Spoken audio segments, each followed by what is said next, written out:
ቪዲዮ እንድሰራ ያስገድደኝ ሐሳብ በርካታ ጦርነቶችን አይተናል በዚህ እድሜያችን።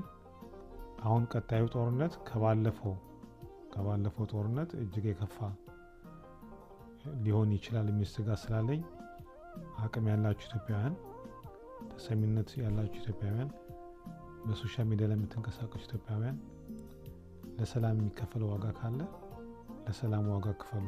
አሁን ግን እየተደረገ ያለው ነገር ደስ አይልም።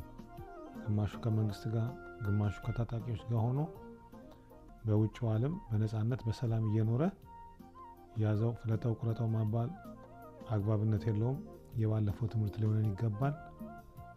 ለህዝባችን ሰላም እንመኝ። መንግስትንም ታጣቂዎችንም ባይሰሙንም ጥረት ማድረግ ያለብን ስለ ሰላም ነው የሚል መልእክት ለማስተላለፍ ነው፣ በውጭ ለምንገኝ ኢትዮጵያውያን ማለት ነው።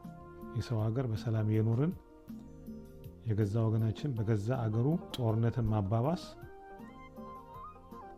ትንሽ ይደብራልና አረጋጉት ለማለት ነው። ሁላችንም አንዱ ሳይድ አይደለም ቦስ ሳይድ ተረጋግተን ስለ ሰላም እንድከም፣ ከጦርነት ሰላም ስለሚሻል ማለት ነው። እና በምድሪቷ ላይ የሚዋጉት ደግሞ የአንድ ሀገር ዜጎች ናቸው። ምናልባትም ወንድምና ወንድም፣ እህትና ወንድም፣ አባትና ልጅ ስለሆነ ተረጋግተን ጦርነቱ የሚቆምበትን መንገድ ኃላፊነታችን ቦታ ነው። እኛ ከዚህ ሆነን ሰላም ይሁን ስላለን ሰላም ይሆናል ማለት አይደለም፣ ግን ጦርነቱን ከማባባስ ይሻላል በሚል ነው። ስለዚህ እባካችሁን ጦርነቱን ደግፈን አናባብስ። ምክንያቱም እኛ በቀጥታ ስለማንሳተፍ ማለት ነው። የማንሳተፍበትን ጦርነት አናባብስ ለማለት ያህል ነው።